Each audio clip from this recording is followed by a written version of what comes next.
Another year, another round of me critiquing myself, critiquing my old videos. Let's talk about me round 3 coming at you right now. So for those of you who might be new, who don't know what's going on here, I do these once a year. It's almost like not a channel update, but what's the word? Kind of like a capstone in the channel where you kind of see where I've progressed from year per year. Last year, things were pretty negative. The first year, things were kind of probably leaning negative, but they were more, I don't know. Last year, I know, was particularly negative because my content I had just come off the Talk No Jutsu video and the Madara video, so I had just marked this big paradigm shift in my content, as I called it. This is what you call a paradigm shift. Whatever. So I had just come off of that, and so everything that I had done like the year before felt like garbage to me. So I was I was particularly hostile towards my older stuff. This year, things are going to be a lot more positive because my feelings of that Talk No Jutsu video and the stuff coming after it being a sort of paradigm shift, they do still hold up. I feel like my content hasn't really gotten worse since I made those videos. And I'd already kind of felt like they were already a step up from, what had come before. So I feel like it was good. I feel like I've progressed on that constructively. I think I've continued to get better with my editing and my scripting and whatever have you. Of course, in this past year, I would have liked to have put out more videos than I ended up doing. I've talked about this in a couple of the videos I put out, and like in the recent Comic Girls video too. It was just depression stuff. After the AX stuff, things happened, and I wasn't feeling too great. So we'll see how we do in the next year. But as far, maybe the consistency wasn't quite there, but I feel like the quality was. There weren't really... Okay, there was one video that I didn't particularly like. The rest of them, maybe I had some like minor points against, but nothing I would say that I hated since I posted the Talk No Jutsu video, at least. But another reason why I consider this to be something of a paradigm shift in my content, not just because of, I think things have kind of been, I think I've hit a baseline of quality since then. Is that a motorcycle going by? Something's going by somewhere. I don't even know how much of that the mic will pick up. We recorded a Nen Show episode today, and my new landlord was outside mowing the lawn, so it's just like, God damn it. Couldn't you have given us a heads up or something?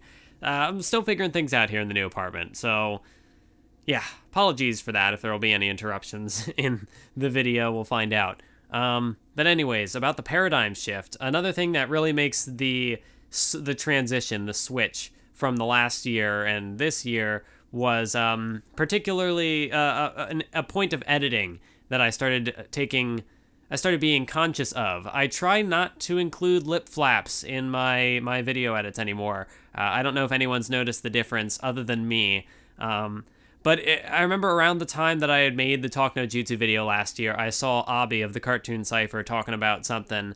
I think it was a tweet, and he had mentioned about, not having lip flaps in the editing, and it was something I'd never considered. But it does make sense because, like, usually, like, what I'll notice in my own videos, and I'm not gonna slight anyone else for doing this in their videos, but it's just something that I know I did in my videos. A lot of the times when you have footage like that, it feels kind of like lazy footage because nothing is... Well, I don't even know if lazy is the word I want to use. It's just boring footage. Like, it could be a static shot of a character, and the only thing on screen that's moving are the lip flaps or whatever. And that's not to say I haven't just used like plain old screen caps in certain ways in my video edits before so I've had kind of similar effects, but when it's just the lip flaps moving, I think it did, at least in my experience, I think it did kind of make me a little complacent with the kind of clips I would sometimes use. And I'll look back at some of my older videos and be like, maybe I could have done a little more to spice this up a bit. Because like if the lip flaps are moving and nobody's talking, it does kind of create a bit of a cognitive dissonance to get all fancy. there's just a bit of a, like, it's weird because, like, the characters are talking, but not actually talking. It's not something I had ever thought of before, but I saw that tweet, and I was like, you know what? I'm gonna make this a challenge for myself. So I was already in the midst of making the Talk No Jutsu video when I saw that tweet. So unfortunately, the Talk No Jutsu video, I decided not to challenge myself there because it was already like a 45-minute edit or something crazy, and I had already been late on the video because it took me like a month and a half to put that one together. So I waited for the Madara video, and since then, that's all I've really done. I've, for the most part, avoided lip flaps unless it's like, obviously if it's a clip of a character talking, I'm using the dialogue, I'm not going to edit out the lip flaps there. But between finding my voice creatively, or at least I feel as though that's when I really hit my stride, between that and then the editing out the lip flaps, I feel like those are the two. I look back at some of my older videos compared to some of the videos I've made more recently, and I can just kind of feel a difference. And it could be as simple as just not having lip flaps. Maybe that's enough to change the experience for me of watching my old content back. But yeah, those are the two real changes that really do, I think, mark a true paradigm shift from the Talk No Jutsu video. But enough building up to this big project. Let's talk about the Talk No Jutsu video. There are certain points I'm not going to bring up because I already covered it in the part 3 to the Hope and Hypocrisy series. So there are a couple things I won't really dwell on much because I've already brought them up there. But yeah, the opening point was kind of worded weirdly, but I mentioned that in the part 3, so I don't really need to talk much about that. Overall, I don't have many issues with this Talk No Jutsu video. I do think it is one of my best videos, one of the best videos I've made, both as far as like I think there's a lot of really cool cinematic looking editing in there. In particular, the spot at the end of the video with Obito, the little montage where it's got the caption at the bottom of a quote he said. It was something about, he hadn't been able to find the right path, but after, walking whatever, he finally found where he needs to go, and it was like a quick little flash montage through his life in a couple, like, 10, 15 seconds or whatever. I really liked that edit. It was just a real good conclusion. Well, it wasn't even the end of the video, but it was just a good, like, boom. Like, that's kind of the climax, and then everything else was, like, falling action. We gotta do the wrap-up. So I really did like the editing. A thing I really try to do with I try to do it with most of my videos. For some of them, it only really shines through in certain parts because the longer the video is, the more difficult it is to do. But I like to make my edits percussive. I like to work with the background music and try to, time my cuts with the little drum beats or whatever sort of instrument or a guitar lick or something. I try to really make that percussive editing, so it's like boom, boom, boom, and there's these edits and stuff happening. So you kind of get a bit of that in the Talk No Jutsu video. Again, with like a 40-something odd minute video, there's a lot of moments in there where I don't really get to keep up that percussive feeling throughout the whole thing, I guess. It's not super consistent. But compared to what I would do before, where there was definitely a time where I didn't really try to be percussive at all, and I didn't do much to really connect the music and the visuals. So the Talk No Jutsu video, I think, as far as like a script and, even though it's got flaws and as far as like editing and whatever, I do think it's still kind of it's the video I'm trying to top. I'm trying to make something better than that, and I don't think I have. Not to say that I haven't made good videos. I've made videos that were better edited than the Talk No Jutsu video, but as a total package, I think I still need to top that one. Really, the Talk No Jutsu video is the video that I want to have be my most popular video at this point. Unfortunately, it's still got to compete with the terrible SAO abridged video that I made because it's got a super SEO title. And then there's the Stain video, of course, which, off the back of the Hero Academia hype, it'll probably get another boost in views when Season 4 starts airing, so it's probably going to be my first video to 1 million views.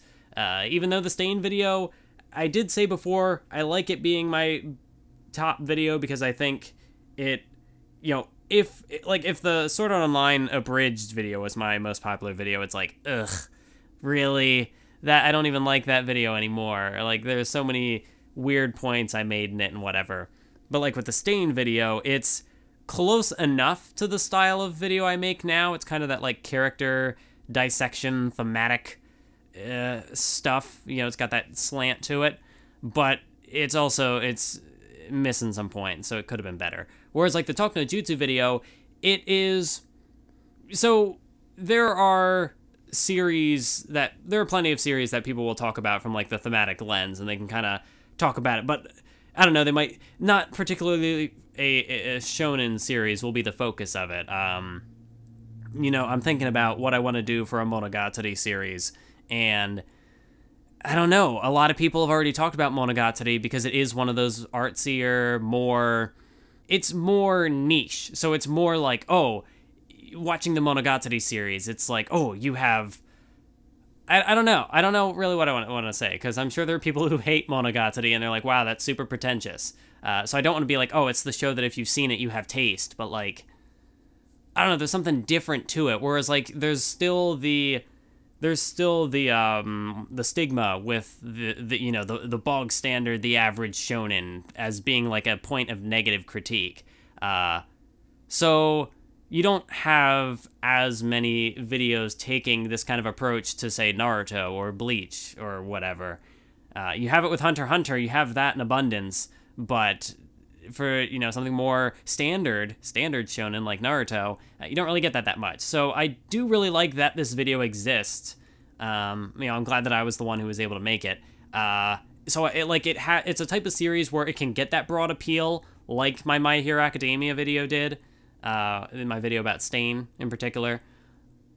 So like it has that point where like it could get views, but it's also a video I'm really proud of, and I think it addresses a point in the series from an angle that most people don't talk about or something like that. Like I felt like it was a very unique video. It kind of set the path for what I was going to be going on with my shonen content moving forward. So if it would become, you know, right now I think it's my it's my fourth, because it's also behind the tournament arc video, which is fine.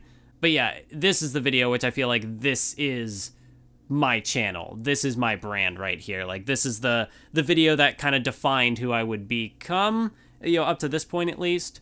And I don't know, I just really like the video. In particular with specifics, I tried to do some cool stuff, like some transitions with the aspect ratio. Like, there was an edit with, like, Zabuza, where you know, I pull out from the 4:3 to the 16:9 or whatever to the full screen, and then I kind of go back to it. But there were just too many points in the video where I cut back and forth at random from the 4:3 and the 16:9 or whatever, the normal ratio. So if I was going to do that each and every time, it would have gotten obnoxious, because like the aspect ratio would have just kept adjusting over and over and over again. So it's not super consistent what I did with the aspect ratio. It lasted for about the first 10 minutes or so. I don't know. It's something I would like to do again, that particular kind of edit. Like go from 4:3 to 16:9 and have it just kind of, not zoom, but like, you know, like just fade into it. And the aspect ratio just kind of adjusts. I like edits like that. They're cool. But this video in particular was just too long, too many cuts back and forth. It's inconsistent. There are some times where I have like the black bars around it. There are some times where I have just blurred footage in the background to make up the aspect ratio gap. It's not super consistent. An editor might look at that and be kind of annoyed with it. I'm kind of annoyed by it a little bit. So that wasn't super great, but it was it was an edit where like I learned something from it, and I could think of how to apply it again somewhere down the road. I am rambling here. That's going to happen regardless, because this is me after all. But this time around, I do actually have bullet points here to go off of. So hopefully I'll be able to maybe concise this discussion a little bit. That's not how you use the word, but whatever. Condense this discussion a bit, perhaps. That might be a better word to use here. Yeah, another edit. Sasuke's indecision had reached a breaking point, and then Itachi breaks Sasuke's arm. That's a good visual joke. I do a couple of those occasionally in my videos, and sometimes people notice it immediately. Sometimes people don't. Like, I think this breaking point joke that I did, I think it was like 6 months until someone actually pointed it out to me. I mean, a bunch of people could have noticed it and just not made the comment. But it is kind of funny where just a couple months later, I'll get a comment like, "Oh, hey, there's a visual gag here. That was clever. I see what you did there." And then in my head, I get that little dopamine boost where I'm just like, "Yes, I made it funny. I did a good joke. Haha." So yeah, that joke was in there. The Kakuzu point was bad, which I talked about in the part 3, but there was also a comment from Boris Kelkun on my Passing of the Torch video, which I should have gotten that comment up in front of me, but I'm going to do that right now. Kakuzu, not only did I kind of butcher what I had said about him as far as he was a guy, he was there for like the Passing of the Torch stuff.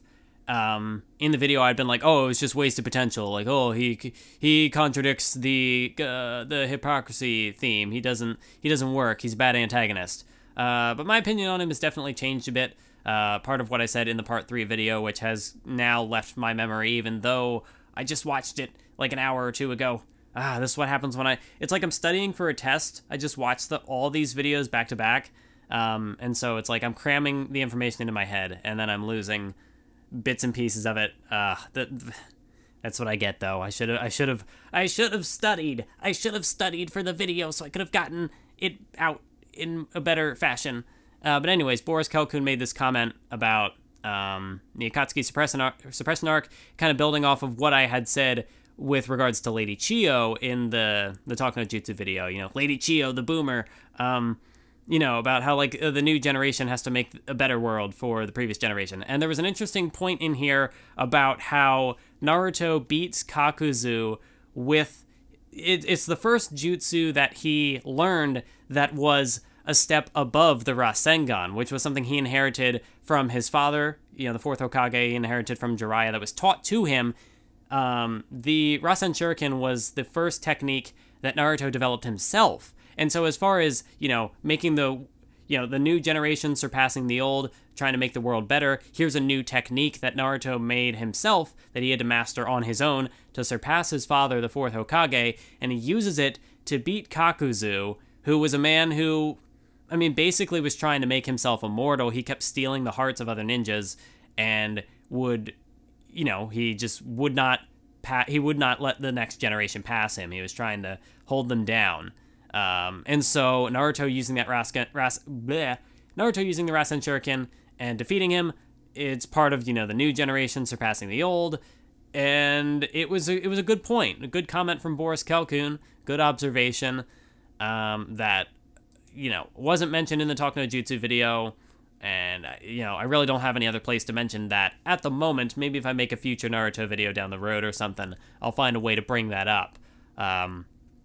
But that was a really interesting point to kind of build off of what the already sort of addendum I had made before. So even if none of that really plays into the hypocrisy theme at all, it is still an interesting thing to consider, that even just because a character doesn't fit into the particular theme that I had found going through Naruto, it doesn't mean that necessarily it's a bad character, because as things will tend to go with stories, there are multiple elements at play, especially in a long-running shonen like Naruto, where, you know, I made the video about the Passing of the Torch thing. You talked about the hypocrisy stuff. I talked about it a bit as far as, like, you know, underdogs are concerned in my underdogs video. I talked about the insecure shonen protagonist, talking about Naruto's, you know, character arc and how that reflects, like, there are so many different angles you can approach a piece of media from, that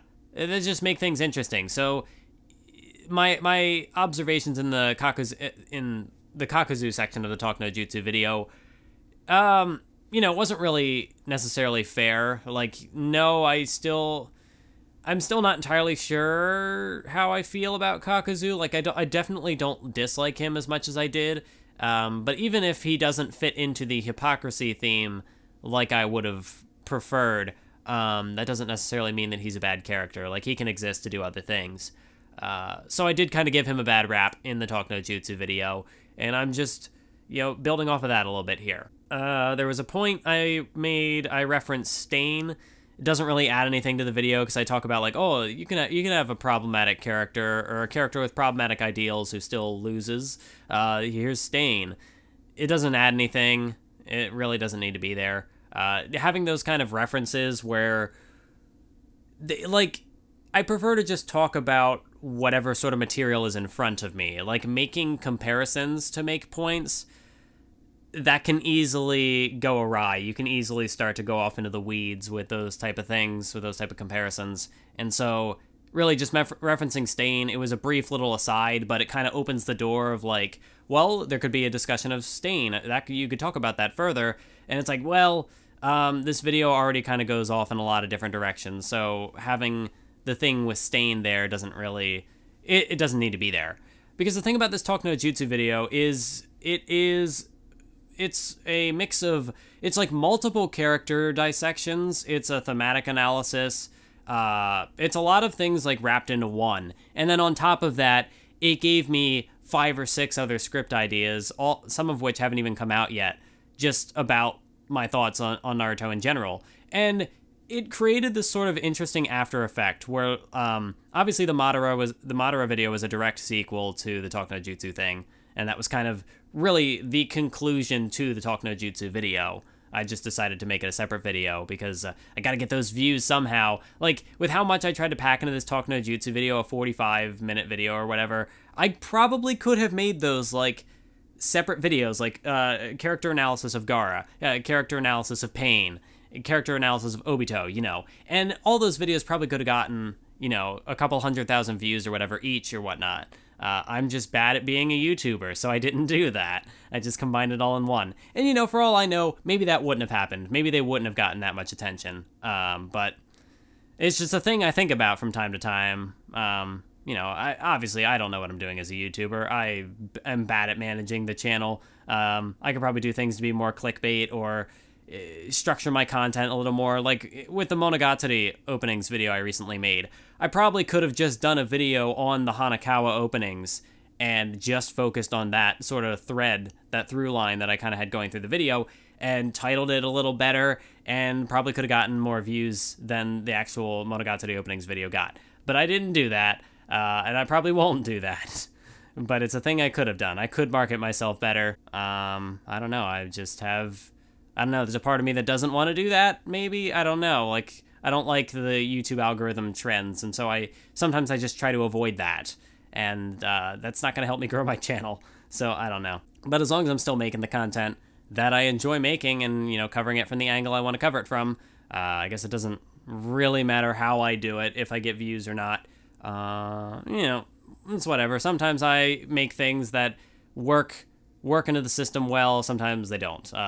Weird that I'm bringing this up in the discussion of the Talk No Jutsu video, which has like 400,000 views. But regardless, yeah, there's another little like cool, funny visual edit where it's like, well, Naruto was searching for Obito's hypocrisy. That line is said in the script, and then he's like actually looking across the battlefield. So it's like he's looking for Obito's hypocrisy. That's a cool edit. And yeah, there was a bit of a point in there. I should be deleting these points as I go through them so I know what I've covered and what I haven't. Oh yeah, the multi-part structure of the video is also pretty cool. I think that helped make it feel more cinematic. It felt very YouTube, very part 1, part 2, but instead it was like, you know, we're going through from the different characters and tying that all together. I thought that was, it was a cool structure for the video. Unfortunately, there was the part where I talked about, you know, when I got back to Sasuke, and I kind of ended up connecting from the 5 Kage Summit up through his fight, and then I went back to talk about Obito.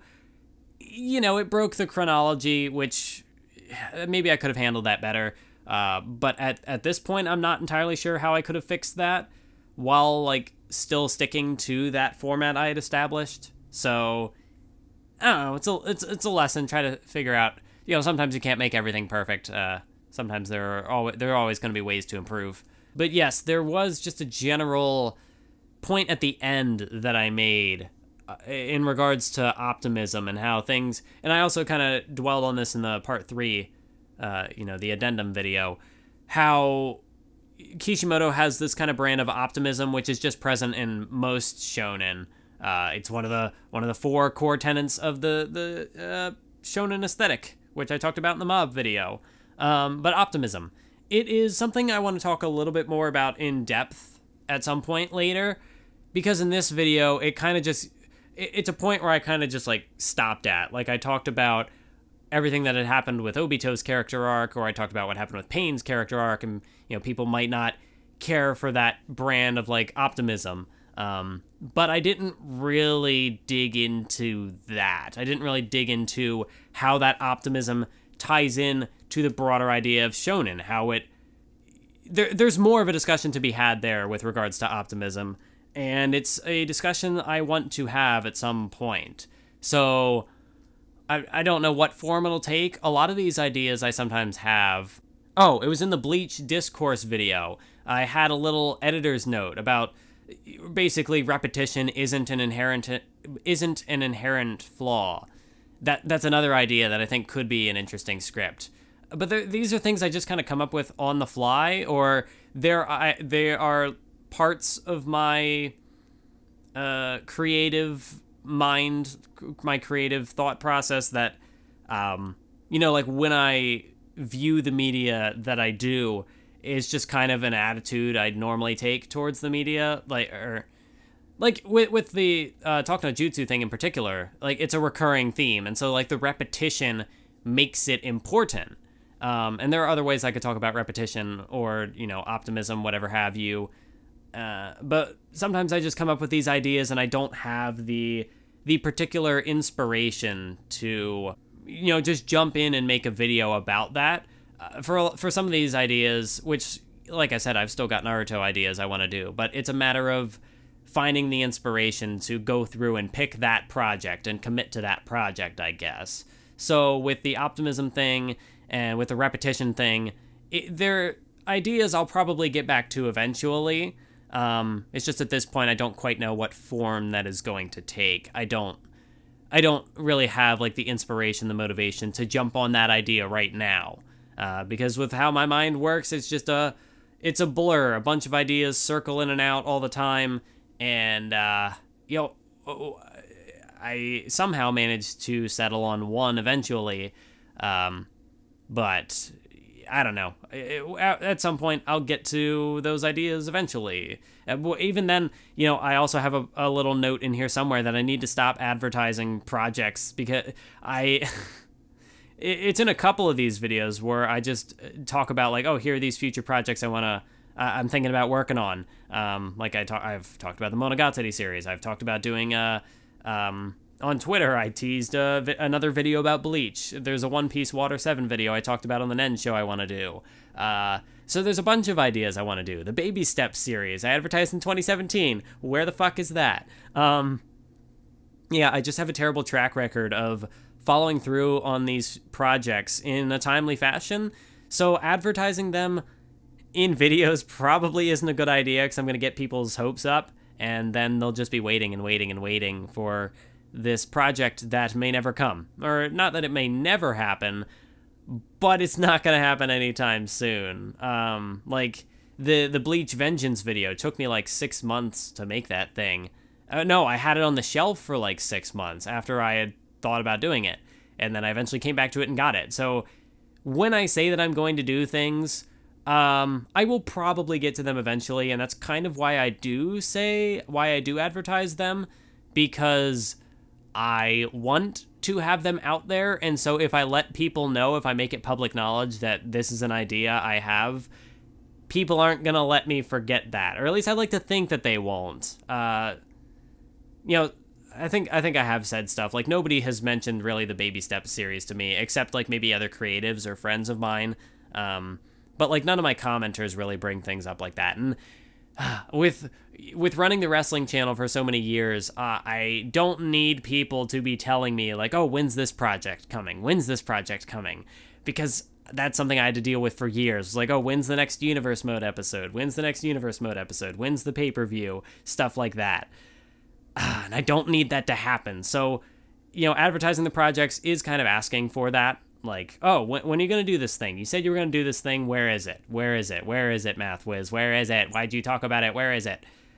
But at the same time, it does kind of hold me accountable. Like, if I do say, I'm going to get to this eventually, you will know that I will get to it eventually. I don't know when eventually will be, but it will be eventually. And so you can look forward to it at some point. Will it be 10 years down the road? Will it be 10 minutes from now?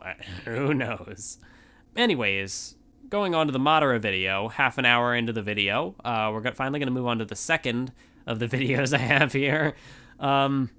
Yeah, this was where I actually started, this was the first video where I started doing the lip flaps thing, like taking those out and just focusing. Whether, a lot of the time then my generic fallback footage will be panning shots of still things, but at least like it's a kind of movement. It's not just a still image of only lip flaps moving. I don't know. My editing is kind of basic. It's not the most extravagant thing in the world. It's the very standard anime footage over, over my voice. But that's, I don't know. It's just part of my style. I think it works for me. But yeah, I also started doing the style of manga editing that I'm currently up to. Before, like in the Talk No Jutsu video, it's just a panel on top, and it's just like, it's the white because it's the digital scan. So I don't really like the look of it.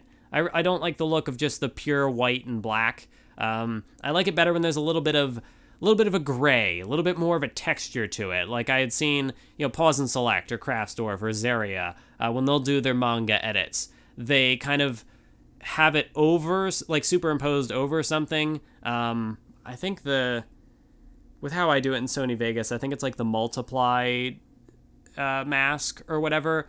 So, like it takes the image of, the pure white digital manga panel, and then it like meshes it with whatever sort of canvas background you have for it. And so I just kind of looked online and found a little canvas thing, which looks kind of, it's just a gray. It looks like a little paper-esque thing. And so then it just like meshes those aesthetics together. And so then it's not just black and white. There's a bit of gray there. There's a little more texture, a little more tone to it. And I just think it looks nicer. So I started doing that here in the Madara video. I guess another thing that kind of builds off the Talk No Jutsu video, tying into this one, and just all of my videos really, people complain to me about not using the dub, which it's going to happen either way. If I used the dub, people would complain about me not using the sub. You can't win with these people. So like when people do, when I get those comments, they don't really bother me. Like there is a degree to which I guess having the video all in the same language would make sense from like an audio perspective, and maybe also from like an accessibility perspective. Like I don't know if any blind people watch my videos, but obviously they would, unless they happen to understand Japanese, they wouldn't know what's being said. I don't know how else it would be accessible, but I'm sure there are other ways that like the audio-visual thing could apply to people. But for me, like generally speaking, I don't know. It is tough because I wouldn't be sure how to kind of cater to people who might not be able to, access the videos otherwise. But for me, for like the average viewer, to me, having the Japanese audio, it does, like people will say that they like to listen to the videos in the back. People will use videos to, they'll have them on in the background and they'll just listen to it like a podcast or something similar. And I don't know, me personally, I try to make my videos look nice. Again, like I said, my editing style isn't super fancy or anything, but I do put effort into the edits I make, and I kind of want you to watch the videos. So if using the sub and making you read the subtitles encourages you to watch the video and look at the edits I do, if that's what I gotta do, if I gotta coerce you that way, that's what I'm gonna do. So for me, like, I don't know, there aren't many anime where I watch the dub in the first place, so using dub audio for my videos would feel kind of weird for me because those wouldn't be the voices I associate with the characters. And yeah, there is also a bit of a selfish reason, like, oh, I edit these videos, please watch them as a video. They are videos for a reason. I'm not just using still images over a podcast. It's a video. I edit the things. Please watch, please. As I say in this video, which this is a kind of video where I don't expect anyone to look at the visuals, but now somebody's going to do it out of spite. They're going to be like, okay, you told me to watch the videos, I'm going to watch this fucking video. Honestly, one of my favorite edits on the channel comes from this video. It's the complete tone shift of, you know, young Madara and Hashirama just kind of goofing around, and then the cut, just the, I can't think of the word. I know there's a word I'm looking for, but I can't think of it. But, you know, Hashirama stabbing Madara on the back. It's just a complete tone shift.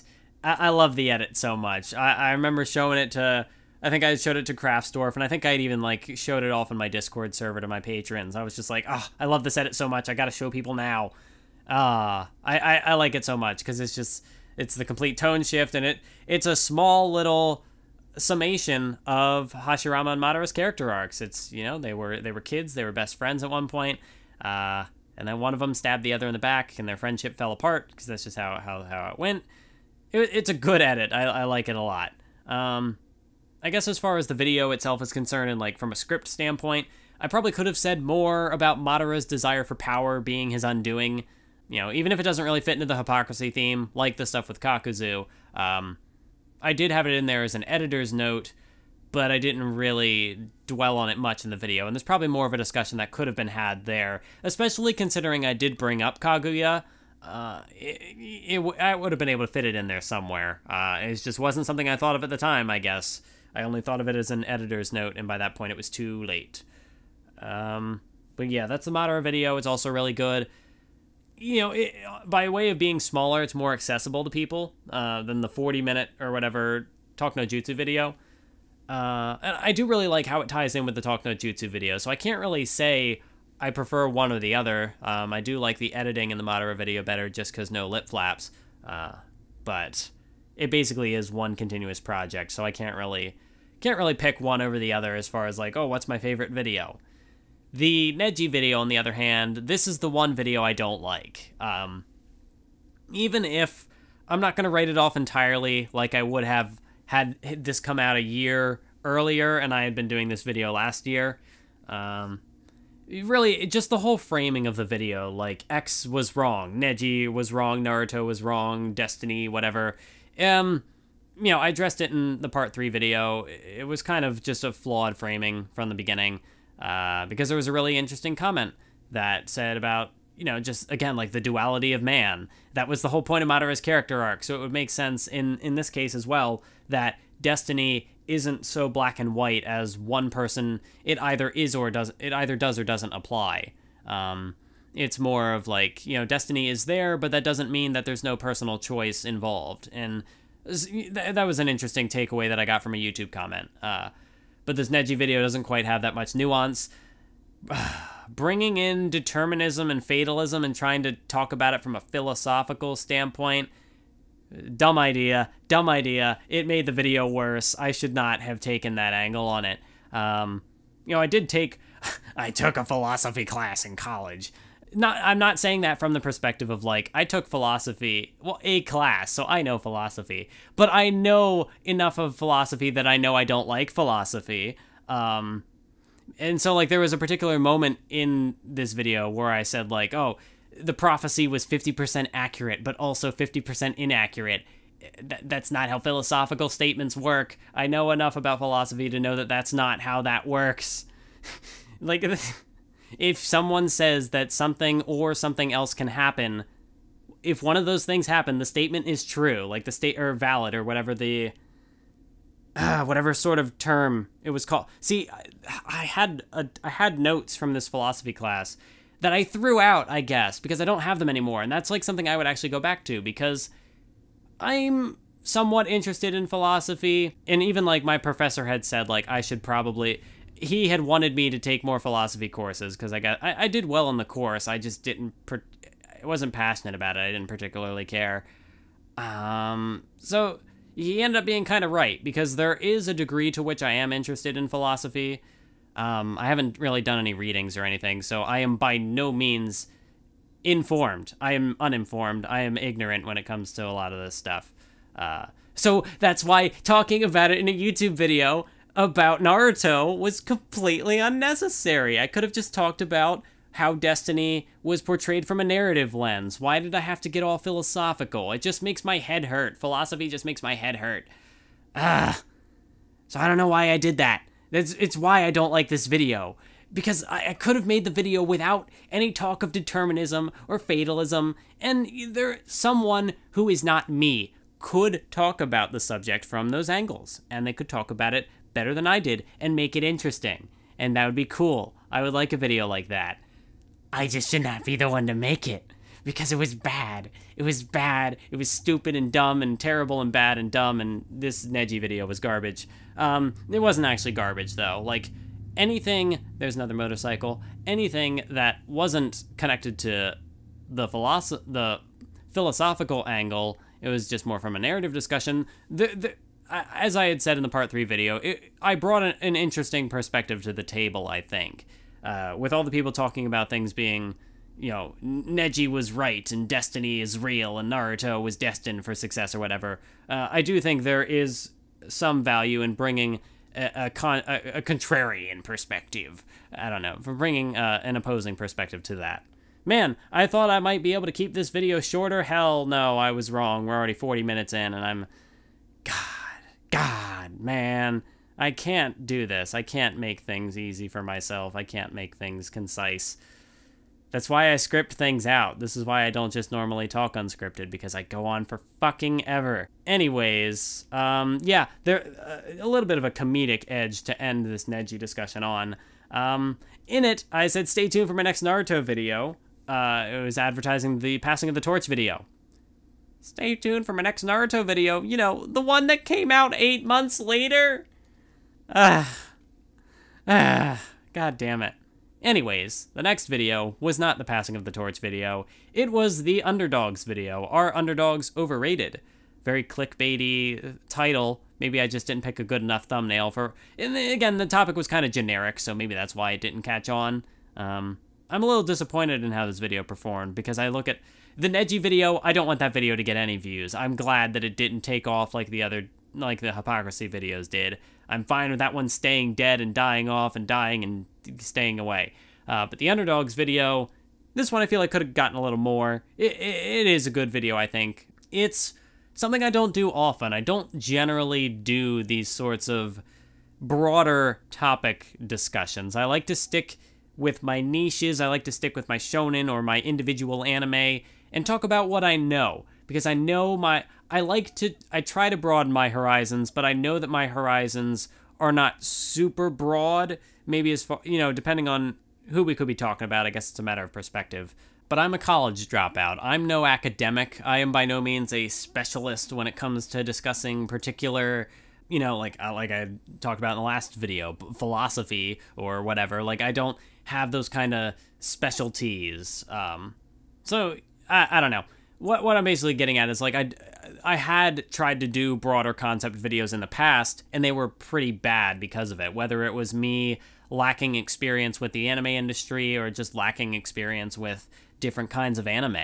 I think the only video of that sort that kind of still holds up is the Broaden Your Horizons video, in which I talk about my need to broaden my horizons. It's actually it has been the channel trailer for a while, simply because it was one of the more me videos as far as, like, conveying my ideology and my perspective. I haven't really found a video to replace it as, like, the channel trailer thing yet. Maybe the Underdogs video could be that video. I don't know. That would get it more views, I guess. Then again, I don't know, like, with the view counters, if you have it as the channel trailer, maybe it just, like, gets the view, but people might not stick with it. So maybe that would be bad, counterintuitive, and it would actually be bad for the video. I don't know, because they could just be, like, empty views. But anyway, you know, we had another good visual edit. Something being placed on a somewhat the underdog being placed on a somewhat unwarranted pedestal in fiction, and the edit is of Bakugo in chains at the sports festival on top of the, you know, in the, what are they called? You know, the platforms, the first, second, third. He's in first place, but he's, like, all wrapped up and trying to, like, resist. So he's on the unwarranted pedestal.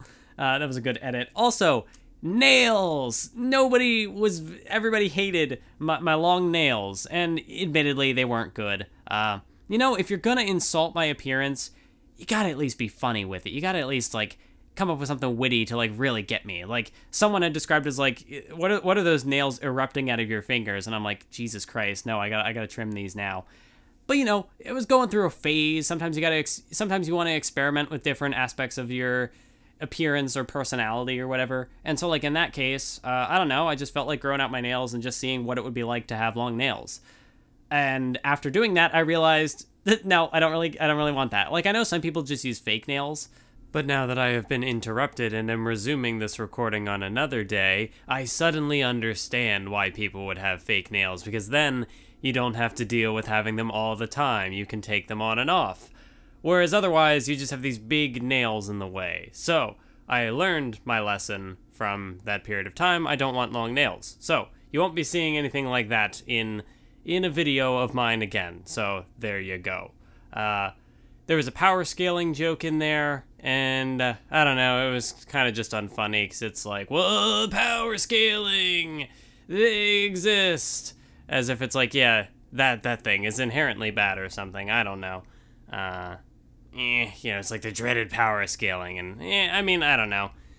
It's not exactly, I don't know if it's intrusive to the video or anything, but it didn't need to be there. Maybe not. I don't know. It's not that big a deal. This video in particular had a lot of editor's notes in there, and I don't know, maybe it's tough because by the time I get to the editing phase, I don't really want to go back and like rewrite the script and re-record lines or anything, because then the audio will sound different because I'll be recording it in a different space.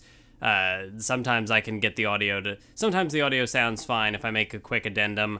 Nothing would ever be as bad as it was for the top 10 anime characters video, where I was recording it at different locations at the university I was at, trying to, you know, I was just trying to get it done by a certain time, and so I ended up, like, I was in different spaces, and I was trying to, like, rush it, and I wasn't careful about how I was recording the audio, and so some of the clips sound really, really off. You can tell that there's a change. But just in general, going back to record new audio clips and add them in there is a bit, I don't know, I don't like to do that. So sometimes, I don't normally have many editor's notes, but this video in particular had a couple of them. There was like 3 or 4 that really jumped out. And then there's another, you know, an offhand reference like, oh, look at how many people praise the cast of Cowboy Bebop for their lack of character progression. And it's another one of those just references that kind of opens another path of discussion that I clearly was not looking to take in that video, because it was more from like the shonen, the sports anime sort of perspective, and then I just bring in Cowboy Bebop. It didn't really need to be there. I felt like I'd kind of gotten my point across.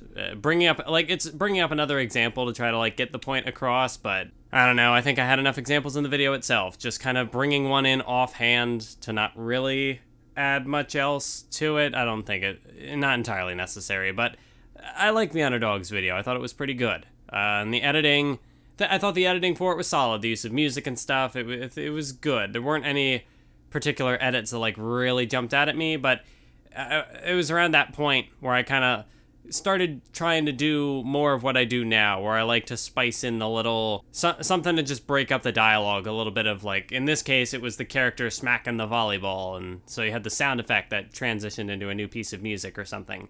I like to do some edits like that just kind of break up the flow a little bit. Just make it more of an experience. I know there are some editors who do that a lot. Like, there's a lot of those little jokey bits, or just something in there to break up the monotony of the dialogue, I guess. I try to do it sometimes on occasion, but I don't like to do it too much because I don't want it to be too intrusive to the video. It's just not entirely my style, but I like to make it a little bit of my style. I don't know, try to borrow some things, some techniques I see other creators do, but then try to, like, make it my own, you know? So then next up is the Blue Into You video, which starts off on, I guess, not the greatest foot, because, you know, I bring up, like, oh, of the many inclusive anime airing this season. And I don't know, just the point of inclusivity in the way that I brought it up seems a little questionable, maybe, because I don't know, does that, like, to say these anime are inclusive, does that mean all the other anime are exclusive? Well, I mean, not every show is designed that they can cater towards, you know, representing a more minority perspective. So whether it's in the case of, you know, the lesbian perspective in Bloom Into You, or the aromanticism or whatever, not everyone just has that perspective. So not every work can include that perspective. So does that make every work that isn't inclusive exclusive? I don't know. It was a weird point I started the video off on. And it was just kind of a way for me to try to get across the idea of like LGBT or like queer ideas. I don't know, maybe I was nervous about like using the term queer, even though like queer coding and queer theory, it's something that's been around for a while, and I don't know, I don't consider it a slur. I mean, like, I know I have to keep the perspective in mind that it has been used as such, and if people don't want to use the term, that's fine. But personally, that's just, I mean, LGBT also works, but I don't know, I don't prefer it, I guess, because I don't know, it gets into like the, you know, what all does get included in the LGBT acronym. For me, I kind of just use it generally, so it also includes, you know, like ace people or arrow people or whatever other sort of identities that don't really fit into the L, the B, the G, or the T, whatever. But otherwise, you know, if you like try to make that bigger, it becomes like alphabet soup, and then it's like the LGBTQIA, etc. So for me, it's just easier, like, to me, queer, it encompasses all of that just in one thing, you know. It's just that sort of experience. But I just did it as like, oh, they're inclusive, because I don't know, like I had also used like Zombieland Saga as a reference, and Anima Yell, because there's a coming out scene in Anima Yell. There's obviously the trans character in Zombieland Saga. So I don't know, I could have just phrased it better, and I feel like I just made it weird with the way that I did end up phrasing it, with the whole like inclusive thing. Yeah, that could have been phrased a little better. But again, it's like such a small thing. Maybe I'm thinking about it too much. There was probably a comment on that video where someone was like, inclusive, what do you mean? So, you know, people getting upset that like, oh, you're talking about the identities and whatever, and you're making it political, stop making it I don't know, whatever.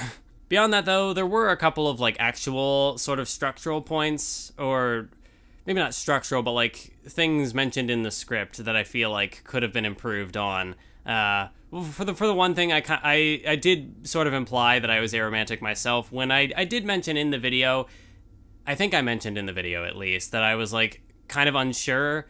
I mean, it's complicated how emotions and feelings work, but like I could have easily talked about the topic of aromanticism without necessarily implying that I was aro myself, even if I, at the time, was kind of confused as to, you know, I was still kind of trying to process what that term meant and how it applied to me and the people I know and stuff like that.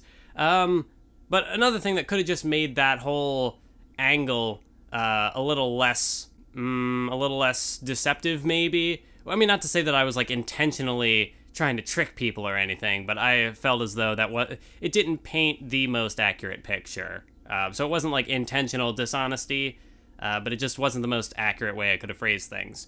Anyway, if I had just included like any sort of discussion of demi-romanticism or the whole gray arrow spectrum thing, because, you know, people's experiences, they fall on a spectrum. You can't necessarily just use, I don't know, terms, language, things, but demi-romanticism being more along the lines of people not being able to make that sort of romantic connection immediately. They have to sort of build more of like a friendship and like a pre-established connection before they can kind of trust the person enough. I'm not, you know, I could probably still, that's just sort of my understanding of demi-romanticism or gray arrow or whatever the different terms you could think of on that, you know, similar descriptions.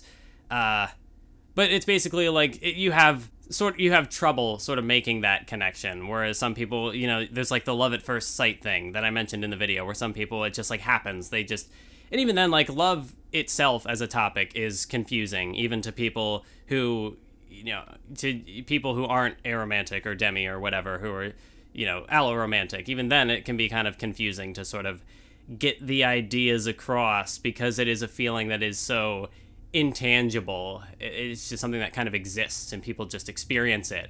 And that's like what the point of this video was, is that like some people do just experience stuff.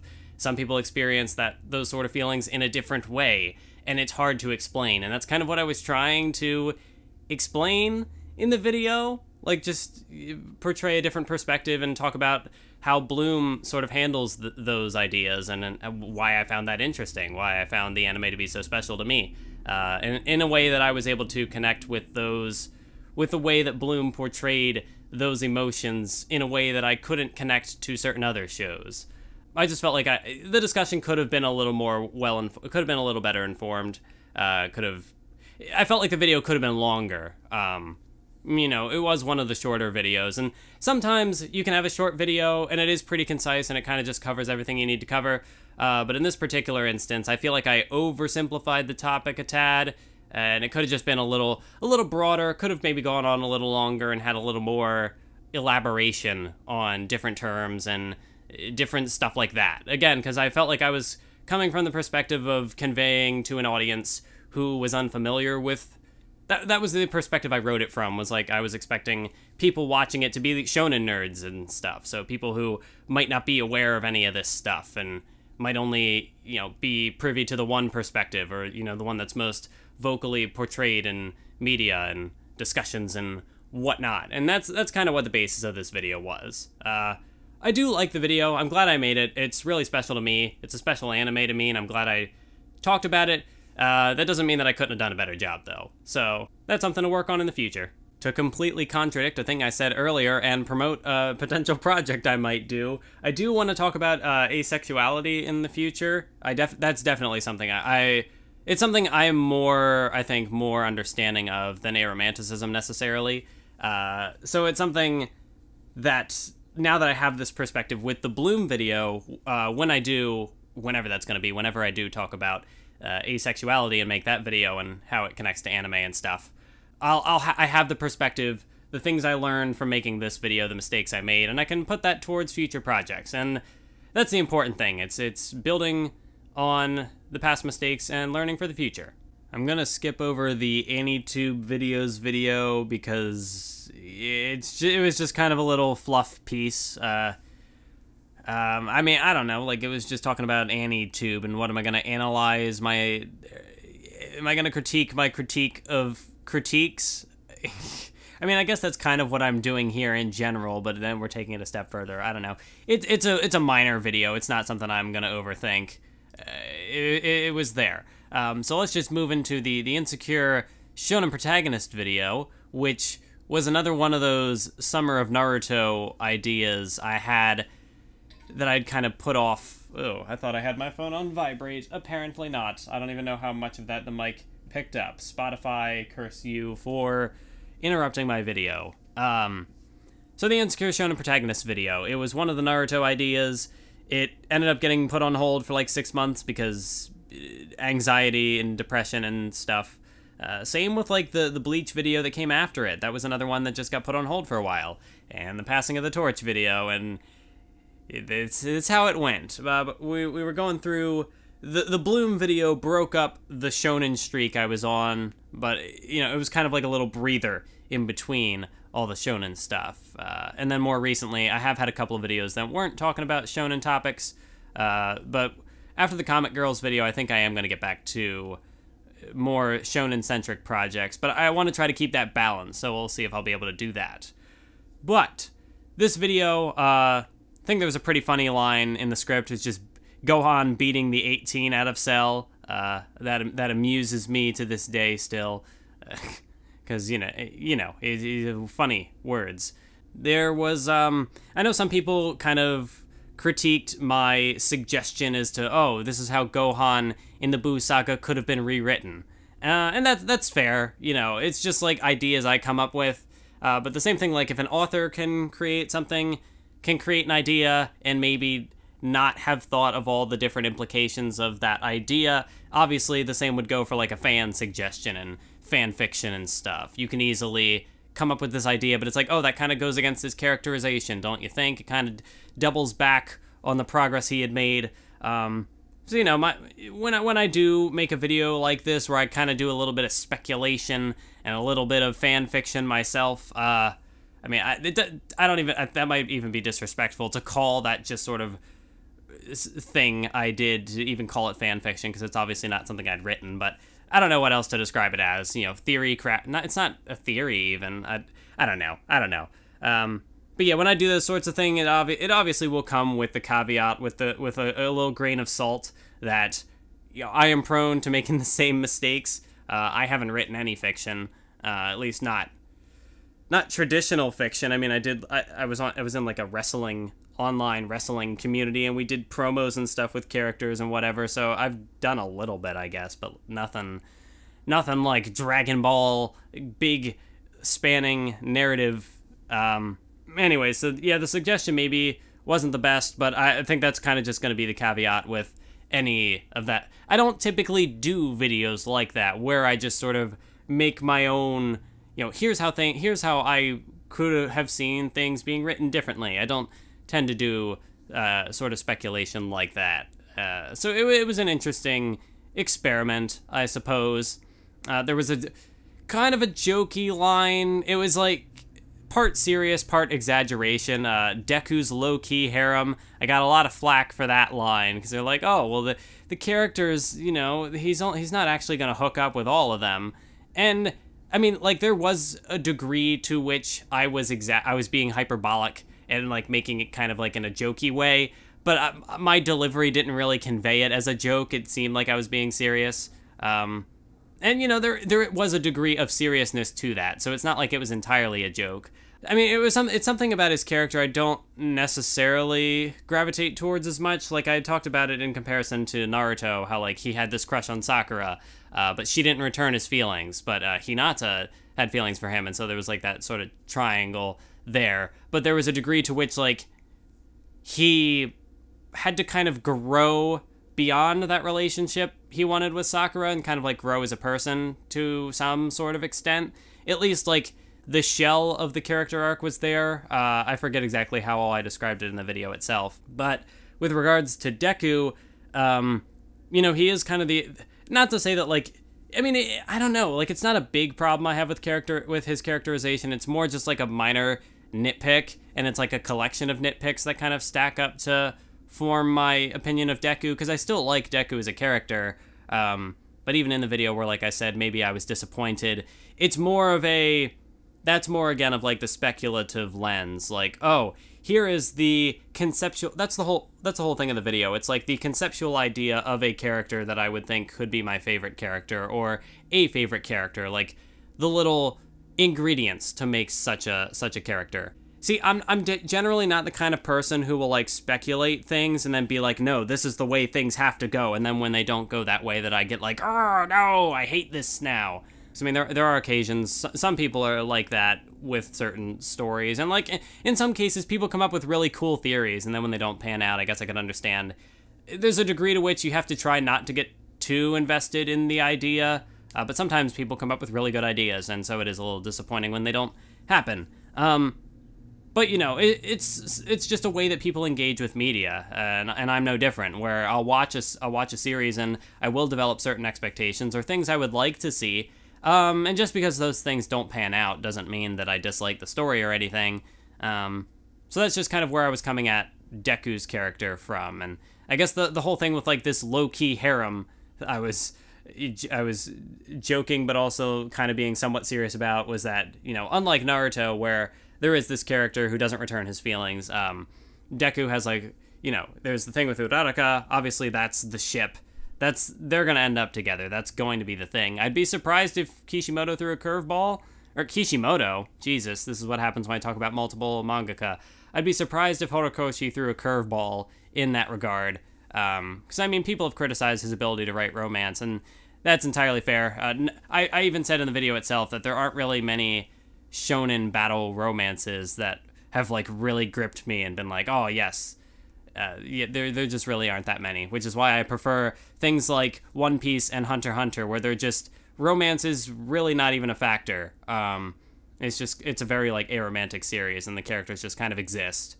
But anyways, in the case of Deku, I don't know, because like he is the unpopular nerd, but also he just like happens to, it's like a really dumb nitpicky thing on my part. But again, like it's an opinion I have, and I can't just not have that feeling, I guess. So I don't know.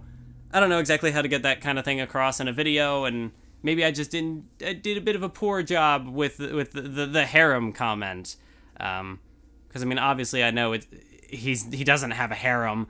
So yeah, I don't know. It was kind of like a somewhat jokey thing, but I wasn't super clear on like what the tone of that line was supposed to be. So you know, that's a little nitpick there. Yeah, there was a little list I made where I was like, I referenced Battle Shonen and like, here are all the ones I've read. And then there's a point where I kind of just stopped the list. It cuts off at a weird point, and I'm like, well, here's where the part where like the definition of shonen starts breaking down. And obviously, I talked about this a little bit more in the Mob Psycho video where I talked about the shonen aesthetic and that more general discussion. This was I wanted to show, like, here are the things I am familiar with, just so that way if anyone was like, well, have you read JoJo or something? Or, like, this character would have been a cool one to talk about. And it's like, hey, okay, that's fair. I just haven't gotten to that yet, so maybe I could... This could very well be a video that I add on to in the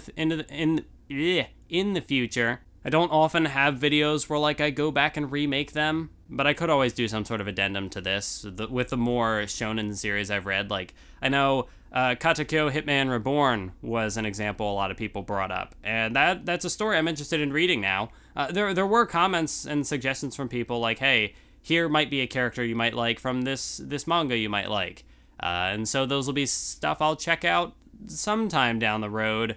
So I did appreciate those comments, but the way I like listed off the Battle Shonen here and just cut it off at a weird point, you know, it was me like kind of like trying to do it for space reasons as well. It was just something I didn't really think too much on. And I guess to wrap up the discussion on this video, there was one more problem at the end where I did like the list thing again, like I brought up extra examples without elaborating on them. Like I brought them in there as to sort of say, hey, these are other examples that maybe you could read, you know, it's sort of like depression, anxiety narrative through, like Nico Robin or Yusuke or Killua. I think those are like the three main ones I brought up. I might have mentioned more. I don't remember, but I did the thing again where it's like just bringing in extraneous examples and then not elaborating on them. So it kind of just like opens the door for a discussion there and then it closes it again, which is, you know, not ideal. I would rather not do that, I guess. But yeah, otherwise, the Insecure Shonen Protagonist video was pretty alright. I liked it. Then we move on to the Bleach Vengeance video. This one was interesting because I didn't want to use as much anime footage as I ended up using. The goal was like, oh, I was gonna make the whole video edited with manga. But... This was one, like, you know, the manga editing was pretty basic, and this one is just a lot of, like, zooming and panning and stuff. I didn't really go super detailed in, like, take it in an image editor and cut out the panels and do stuff all pause and select style, like, really go in on it. I mean, like, it would be time-consuming, and it would probably look cool. I don't know, I guess I just wasn't interested in doing it that way. Well, this one, that's right, this one had, more of a deadline to it because I did have the sponsorship for it and I wanted to have it out by whenever, the end of that month or whatever exactly. Even then, I think I was already kind of a little late on what they had originally wanted. So, I'm not great with deadlines. But yeah, the manga editing, it was an interesting experiment because I did figure out a couple of other things I could do to like transition the manga from one to the next or whatever. So I got to use some different techniques that I don't normally use. Whether or not you liked the visuals of it, I thought it was all right. Like obviously I could do more. I could be better with that. So you know, if I ever have more time on my hands for another manga video, and I feel like putting in the extra effort to make it look more dynamic and cool and more professional, maybe I could do that. But for the video itself, I thought it was fine. And then there ended up being a bunch of anime footage in there as well, because I was like, I was getting exhausted just using all the manga stuff, and I was like, it'll just be easier if I just use the anime footage. So that we had like a bit of a mix there. It was an interesting experiment, something different. The opening of the video started on a weird big three comparison, because like the point of this video was to say, hey, maybe reconsider Bleach. Bleach might have a little more, might be a little more interesting than you remember it being, because, you know, everyone's always like, at least from my perspective, I run into a lot of like, oh, Bleach is bad, Bleach is the worst of the big three, da da da da da. But I was like, hey, here's the point of this video was to say, you know, even if I kind of agree with that sentiment that I like Bleach the least of the big three, that doesn't make it bad, or it doesn't make it uninteresting to me. Like, I can still find things out of it to enjoy. But to start off with like the big three, you know, it was like I did it to get my perspective across. Like, hey, I also think that Bleach is the least interesting of these three stories. However, that doesn't stop me from finding interesting things in it. That there's not something to say, something to explore with this series. And of course, this was originally going to be a one-off video. I wasn't going to make any other Bleach videos after this, but obviously I ended up doing the one about, you know, just discourse, the shonen discourse in general through the lens of Bleach. And then I'm going to be doing another Bleach video somewhere down the road, which I'm excited to do that one. And like, the more time I've had away from Bleach to think about Bleach without actually reading Bleach, my opinion on it has improved, and it's become more and more interesting on like that thematic level, to just think about all these different ideas and concepts in Bleach. So that one video turned into 2, it's gonna turn into 3, and who knows, maybe when I'm making this third Bleach video, whenever it's gonna be coming out, maybe then I'll get another idea, and then another idea, and so I'll never be able to escape. That's what ended up happening with Naruto. Like, I had the Talk no Jutsu idea, and then it just ballooned into, like, a bunch of other projects, some of which have come out, some of which have not. There is an interesting aspect to that, and I kept getting interrupted while recording this, so I apologize if I brought this up before. One thing that's kind of cool through it's been an after effect of the Talk no Jutsu video and all the ideas I had coming out of that, there is a certain level of interconnectedness with all of my projects. Like with the Naruto videos, it's kind of like I can say things without having to like explain it in the video itself, because I've already dedicated a whole video to the specific topic. So, or in the case of like, there's also Craft Store of Sasuke video, so that's kind of part of the canon too. But like, I can just kind of bring up, I don't even remember which video in particular it was it the Passing of the Torch video? Was it a Mob Psycho video? I don't know. But I had just like offhandedly mentioned the hypocrisy themes in Naruto, and obviously I can just link to the Talk no Jutsu video. I don't have to repeat myself and bring up like, oh, here is how hypocrisy was explored in Naruto for the 37th time. I don't have to like rewrite things. I can just link to a video and be like, hey, here it is.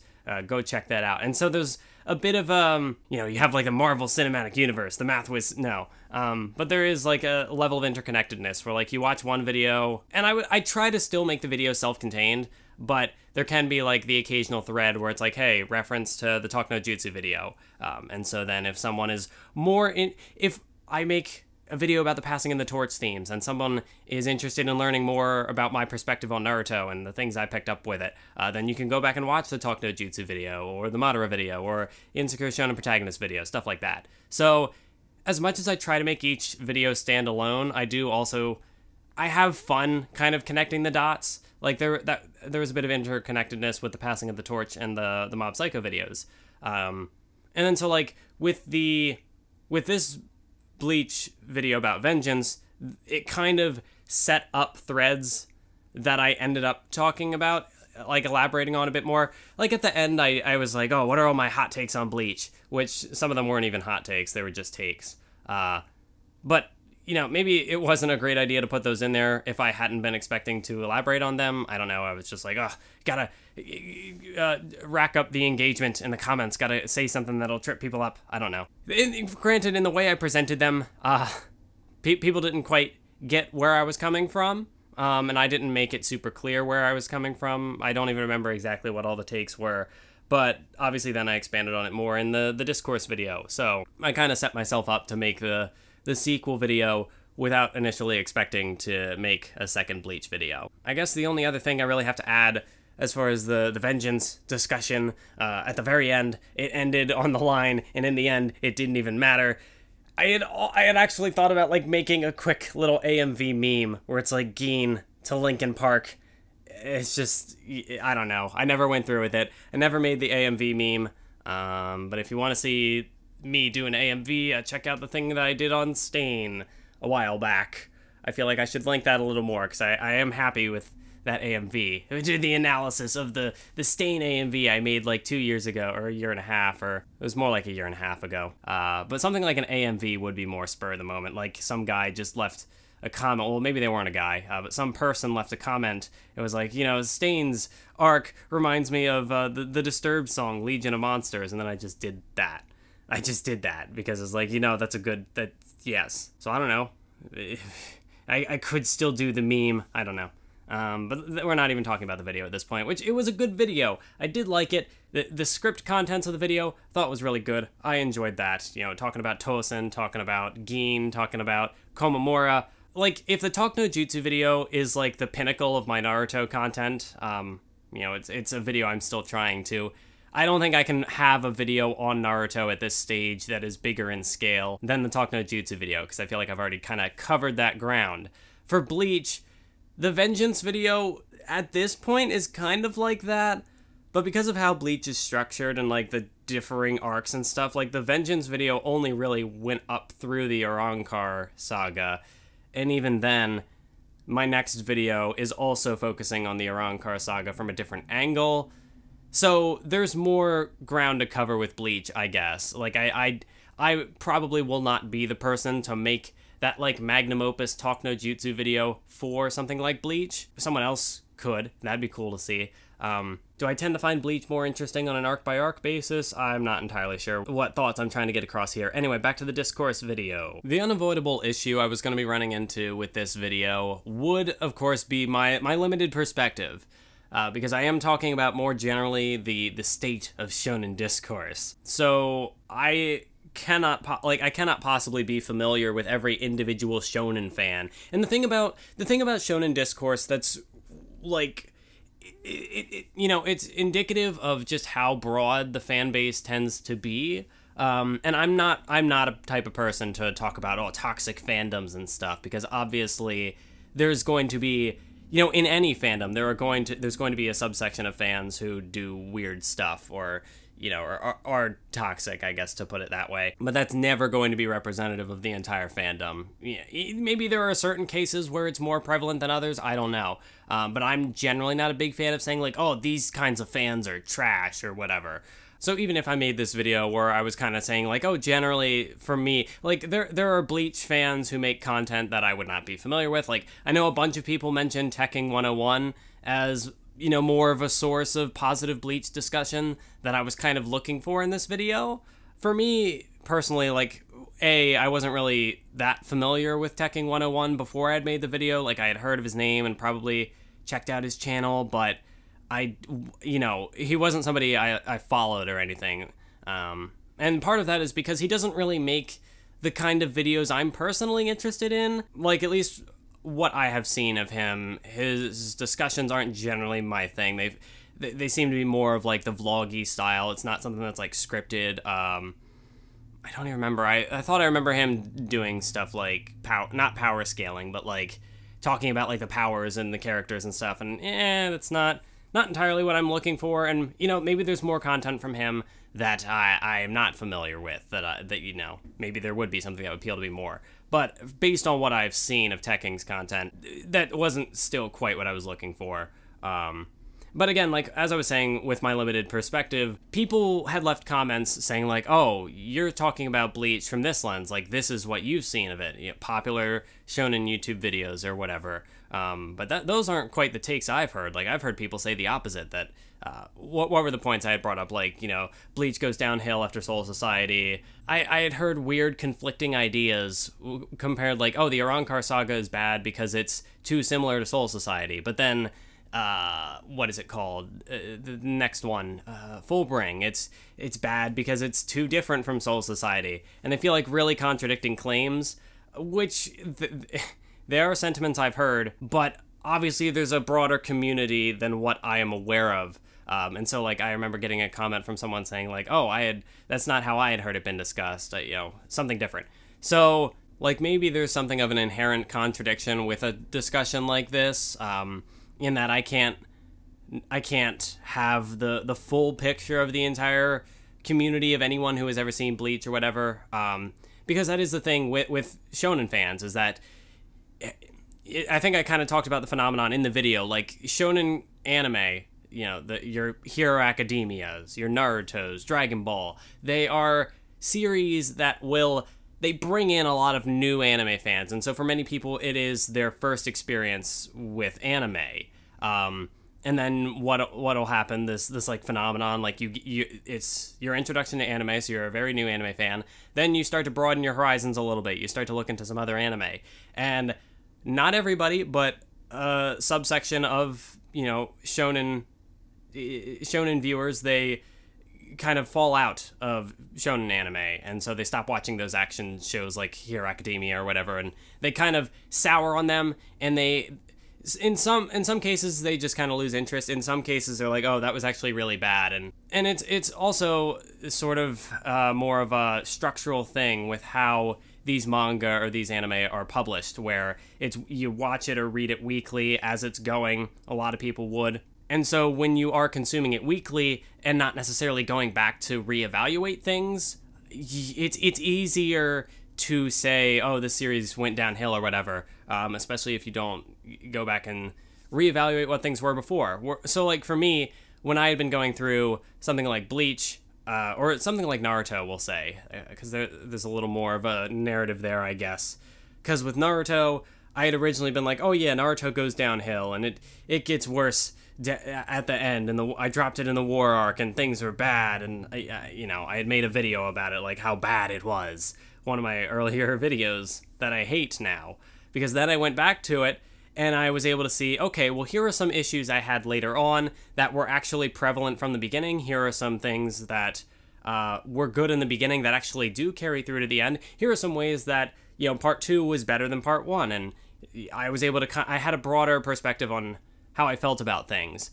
Not everybody, because these stories are so long, not everybody has the patience or the time to go back and like reread the whole thing or rewatch the whole thing, especially in the case of certain anime where there's filler and whatnot and everything's bloated. The story is even further padded out. So what I was getting across in the video was that, you know, I felt as though shonen was getting, you know, the opinions on it were perhaps unfair. And that's not to say, like, if you dislike shonen, you're just wrong. I mean, like, of course I'm going to think that because I like shonen, but you know, if you're not a fan of the action style or whatever, like, that's your particular taste, and you're allowed to have your own opinions and tastes and whatever, even if they might not align with mine. But because the fan base is so broad, generally speaking, you know, generally using the term the fan base, anyone who's seen a shonen action anime or action adventure anime or whatever, they all come from all these different perspectives. And,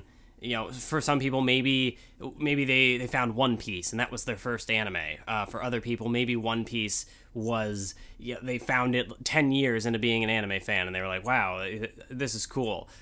There can be any sort of background or any sort of history with the material. Some people, like Kraftsdorf, have been following the manga weekly for over a decade. There are too many perspectives, really, for any one person to account for, and so in making this video, there were certain frameworks that I had going into the video that if somebody else, like, I feel like somebody else could perhaps make a video very similar to this, but from their own perspective, and so it would be quite different than what I had made. I know, like, another general sentiment that is somewhat related but unrelated to what I'm bringing up here, people talking about, like, oh, what's the next big three, and people always looking for what, you know, like, the second generation of the big three are, when really the big three is entirely just a Western concept. It was something that was, like, a series like Naruto and Bleach and One Piece, why they were the big three is not only because they were three of the more popular Shonen Jump manga being published at the time, and three of the most popular anime being published at the time, but they also brought in, like, a generation of anime fans, and it would be tough for any other story to pull that off to the same scale, because now at this point, anime isn't as niche. Anime is a little more, I don't know if I'd say it's mainstream, but there are obviously many more anime fans, and there's legal streaming and stuff now, like avenues that just weren't around at the time that the big three was going. Like, the big three kind of is what led to the anime boom, and it's what helped lead to streaming and whatever. You know, maybe there could be some more research, more concrete studies gone into this to really prove that, but I feel like it's kind of an unspoken thing that people just kind of understand, that like they are the big three, not only because they were three popular Shonen Jump manga action adventure stuff going on at the same time, but also because they were just three of the big anime bringing in a bunch of new people. And sure, you could say that Hero Academia, for example, is like bringing in a bunch of new anime fans, but like with where anime is in the West now, I can't foresee like how you would be able to recreate the effect that the big three had, because it's more than just being three popular stories being published in, you know, the same publication or whatever. I don't even know how you would go further really than where we are now, because like legal streaming is a thing. Toonami exists, and yeah, I mean, I don't know. This is something like I remember Ember was talking about it. He might end up making a video on this topic and go more in depth on it, so I won't ramble on much longer about it. But point being that there are just a lot of perspectives that come into play. So in making a video on a community discourse, there's only so much I can personally account for with my one perspective. And, you know, admittedly, I come from a weird place where I wasn't a fan of the big three, as, you know, like many fans were. They were following it as it was going weekly or whatever, whereas I only got into anime in, like, 2014. So, and that was, you know, Naruto I happened to find in 2014, 2015-ish was around when I watched it. But for something like Bleach or One Piece, I only read them for the first time last year or 2 years ago, you know, no, they both would have been last year. So I don't have the same perspective as maybe more dedicated fans who've been around longer and have more of a personal, I guess, connection to, more of a personal connection to these three projects. And obviously with the way that I consumed these stories, not only from the time when I consumed them, but in the way that I did, because I didn't read them weekly. I didn't have to go a chapter, you know, for an entire year or whatever. Like, I read them in bulk over the course of several months, perhaps, but not in this. That's still, I have it all available to me much quicker. Like, it was all available to me, so I could go from start to finish in the span of a few months, half a year or whatever, as opposed to, you know, a decade or however long they were being published for. Yeah, I don't know. Most of what I'm basically getting across here was gotten across in the discourse video, and I'm just not doing a great job at expanding further on it, but hopefully I've made my point.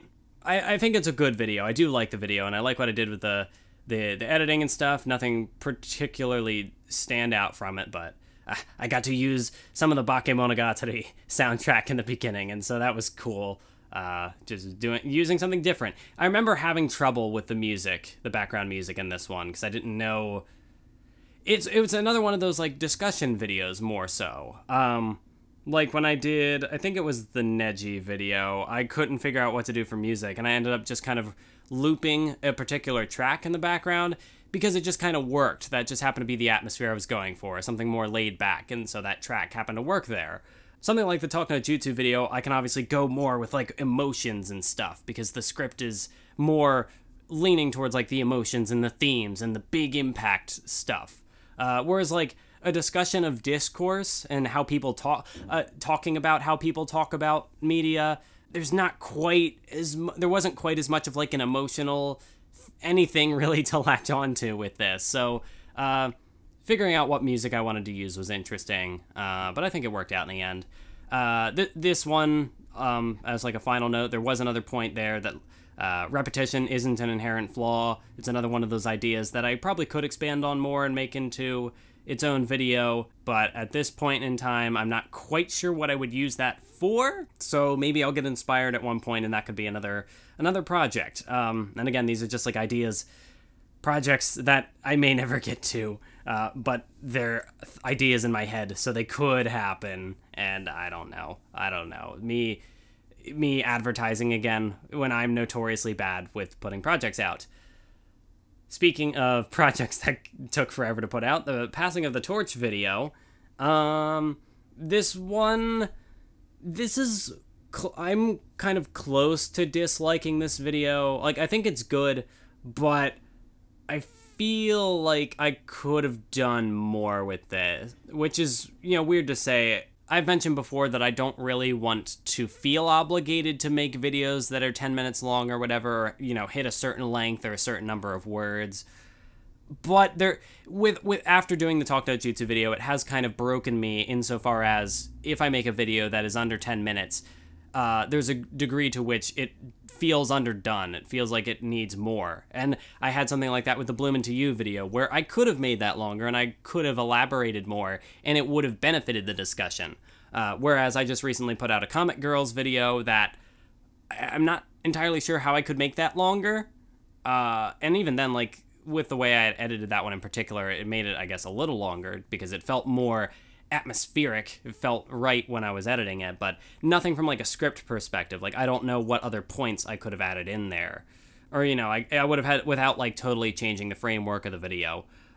Whereas like with this Passing of the Torch video, I didn't mention, and this was something I fixed in the Mob Psycho video. I kind of went back and elaborated on it, but in the Passing of the Torch video specifically, I didn't mention the need to improve on the mistakes of the previous generation, which is ironically something I had brought up in the Talk No Jutsu video. It's something I had mentioned before, and, not to say that I would just be repeating it, but there was a way to kind of bring that idea back. And again, with like having these scripts kind of being interconnected in a way because they're all about the same story, and some of these themes play into each other. So obviously I could have brought up Lady Chio and tied that back in a little bit. I could have fixed my point from the Talk No Jutsu video, just elaborated on it more than I did in the part 3 unscripted bit where I kind of responded to comments and stuff.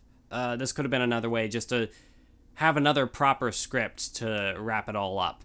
And then another problem with this Passing of the Torch video was I feel like I marketed it especially poorly.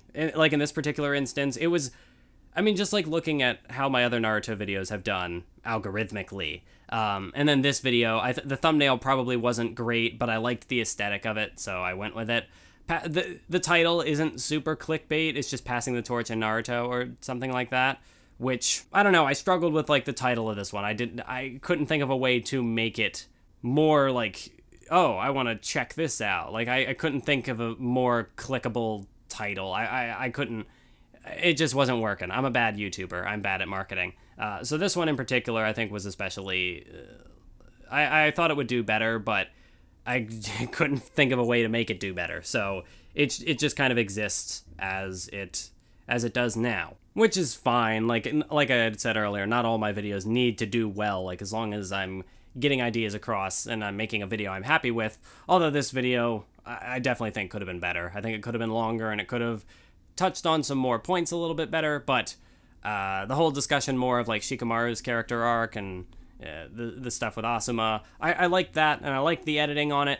It was all cool. We had some references in there. Ghost of Days Gone by Alter Bridge. Somehow I managed to fit that in there. It just felt right. Like, it just came to me in the moment. Like, how can I phrase a relic of the past coming back? Well, what about the Ghost of Days Gone By? There we go.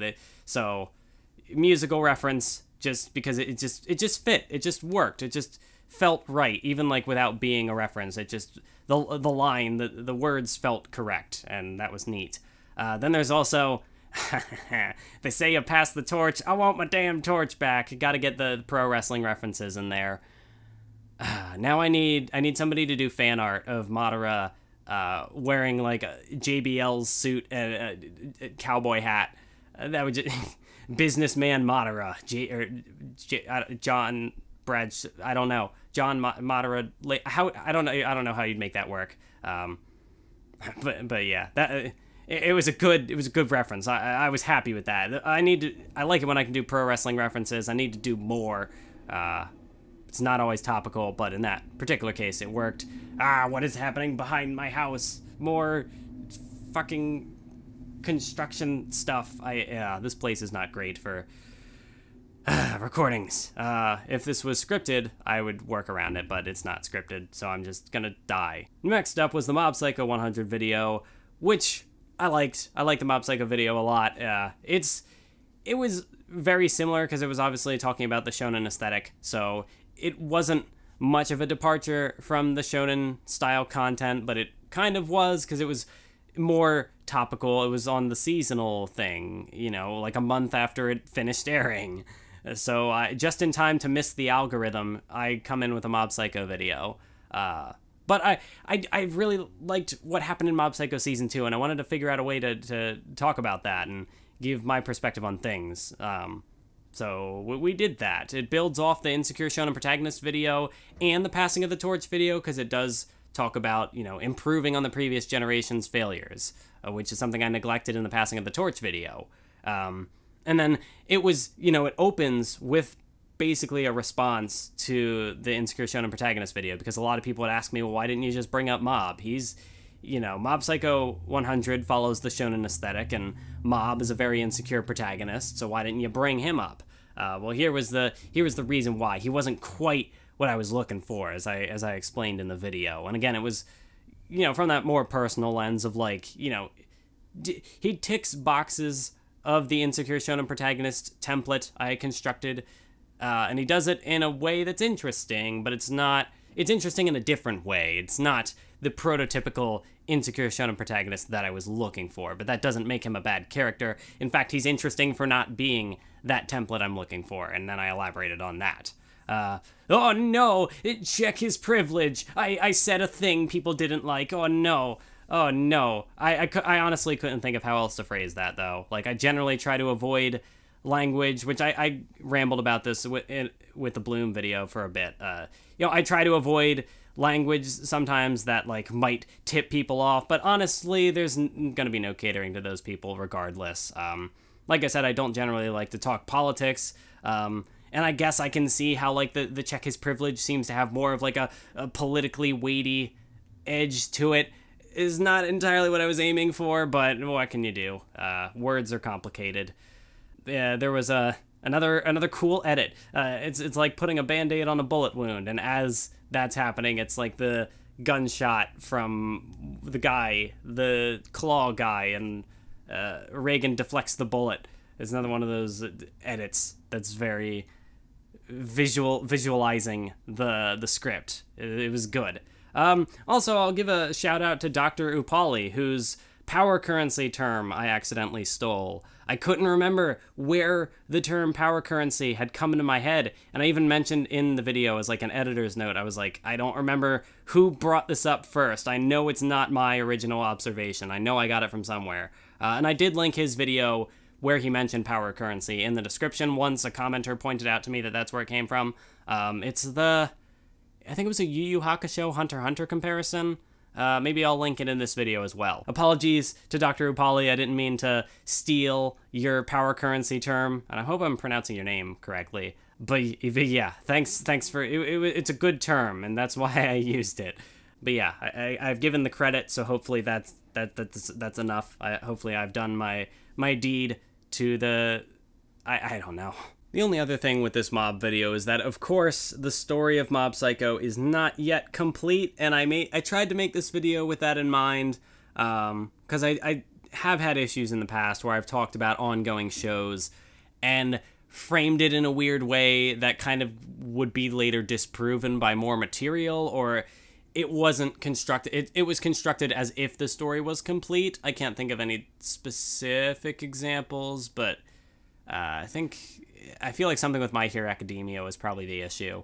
But like with this Mob Psycho video, I tried to write it just up like as a discussion up through season 2, not as this is everything that Mob Psycho's covering. It's the complete story, which it can be tough to distinguish that sometimes. It can be tough to, like, I'm going to be making a One Piece video where I talk about an individual arc, But obviously One Piece is still ongoing, and so there's more with that theme. It's the Water 7 video. There's more with the themes of Water 7 that kind of get touched on later in the narrative, and that's really just how One Piece goes. It's a big ongoing story that will never end. So I always have to be prepared for something like One Piece if I'm going to talk about something that's not done. So making sure to keep that somewhat self-contained, or leaving sort of an opening as to say, well, here's where the story could go, but of course it's not finished, so perhaps not. I think I did a good job of that here with the Mob Psycho video, and I liked the editing for it. Again, it was good. There's not really much I can say. Like, I kind of talked about the way I like to edit my videos with music and whatnot. I think this video was pretty good in that regard. Then we had the My Lesbian Experience with Loneliness video, which was totally different. It was like live action. It was kind of just a vlog style, but, you know, I interspersed it with some cutaways to, like, you know, flipping through manga pages and whatnot. It was very similar to kind of what Digibro's doing with his Manga Mondays that he's brought back on the main channel, where he's just talking and flipping through the manga and stuff. Although this one was scripted because, as I had said, I was worried about rambling, but it kind of ended up being 20 minutes, which is more than I expected anyway.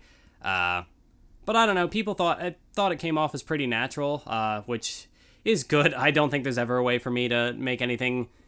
It's tough to do something like that and make it come off as natural, and I personally think it feels kind of stilted. But then again, I'm just bad at reading scripts and stuff. So, like, I when I did the Comic Girls audio recently, I had thought, like, I had tried to be more animated with some of the jokier bits in the audio and whatnot. But I'm just, like, cursed with a monotone voice. And I don't even know what this, like, when I'm unscripted, I can be a little more animated, because that's just how I am naturally. But somehow I can't translate that into script recording. Sometimes it works, sometimes it doesn't. I don't know how my voice works. This was something I'd had when I did a speech at my graduation, and I had one of the teachers was like, you know, like, helping me figure out, like, okay, deliver this like this, or, you know, try not to be so monotone. So I've even had, like, coaching for, like, how to speak properly, but I don't know. I always struggle with that. I'm cursed, as I said, I'm cursed with a monotone voice, and I don't know how to shake it.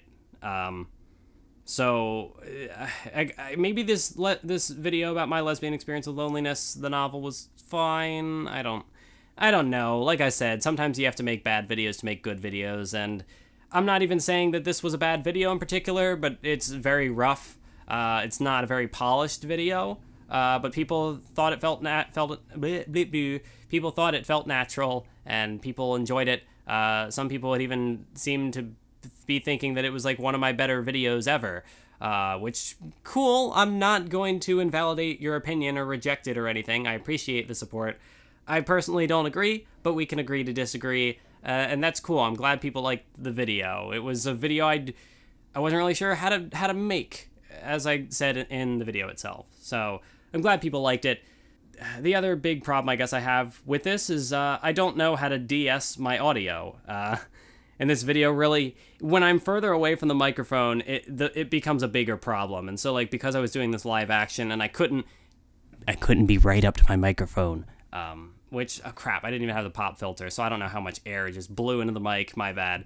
Or it might just be fine, I don't know. But obviously, I couldn't be right up on top of the microphone, which, when I'm on top of the microphone more generally, it doesn't sound as bad. But when I'm further off, it's just like all the hiss is just there, which is not great. And I know there is a way to kind of deal with that. I'm not an audio engineer. I don't know how to make that work with, I've tried to figure out a way to do it in Audacity, but I don't know. I don't know what all the settings are. So it's something I need to fix eventually, but I have not been doing that because I get distracted easily, and I gotta get videos done, and my workflow is garbage. But it's this video, it's normally not a huge issue, which is maybe also why I've partially been putting it off. But in this video, it was more of an issue, so that wasn't great. But otherwise, not really much to say about that particular video, which then leads to the Monogatari openings video, which was another sort of, it was a pretty basic video. Concept-wise, it's another list. It's like a top 10, but, you know, it's talking about all the Monogatari openings. And it was a mix of, like, there was some cool analysis in there. You know, there was, like, I could have probably just made a separate video on the Hanakawa openings, as I pretty sure I'd said earlier. And that probably would have gotten more traction. And it would have been more of my general style, where it's more focused on, like, the theming and the lyric. It's more focused on, like, the content and how everything's presented and what the meaning is, what the message is, the themes. Anime has themes, guys. I don't want to say that this is a video where I was phoning it in, because I did have fun making the video, and it was something I really wanted to do, even if it was not, you know, it was outside of my general wheelhouse. But the concept is pretty basic, and it's just kind of a top 10 sort of format, just talking about Monogatari openings. And I'm not generally the type of person who will make a video on openings, so there's maybe more that could have been said that wasn't. There were certain openings where I was just like, the sound for the song is cool, and that's it. That's kind of all I had to say. So, you know, there were some points where it was pretty bare bones. So I not to say that because I wasn't phoning it in, and I hate that, like, my brain immediately goes to, like, oh wow, the concept behind this video wasn't full of layers, therefore you were phoning it in. There's the self-hatred creeping in.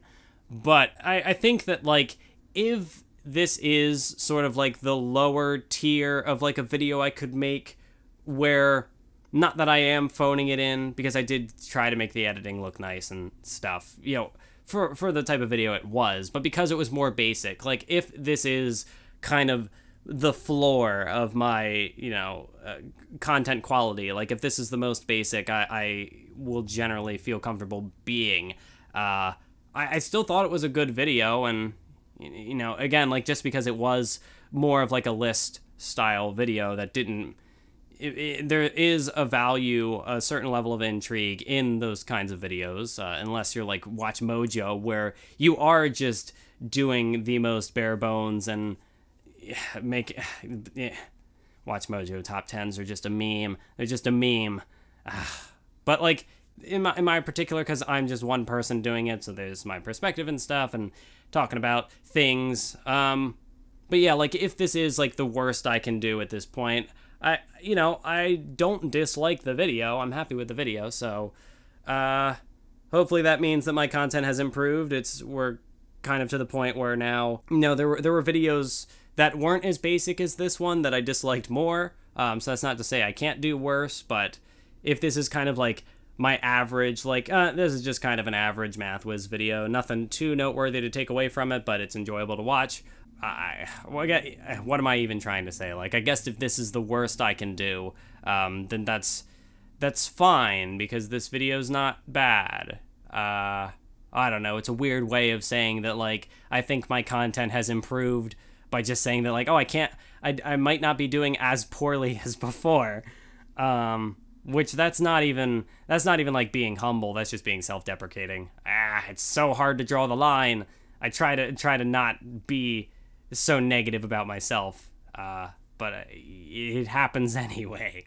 And then the Comic Girls video, which I just put up a while ago, it was another one of those videos that I had been sitting on for a while. I bumped the mic. It was another one of those videos like the My Lesbian Experience with Loneliness video, where it was a personal discussion talking about a series I really, really enjoyed, but wasn't quite sure how to talk about. And because, like, Comic Girls is one of those, I didn't want it to be another Place Further Than the Universe video where everyone, I mean, not to say that everyone was talking about Comic Girls, because Comic Girls wasn't that widespread as a Place Further Than the Universe. It was much more niche in that regard.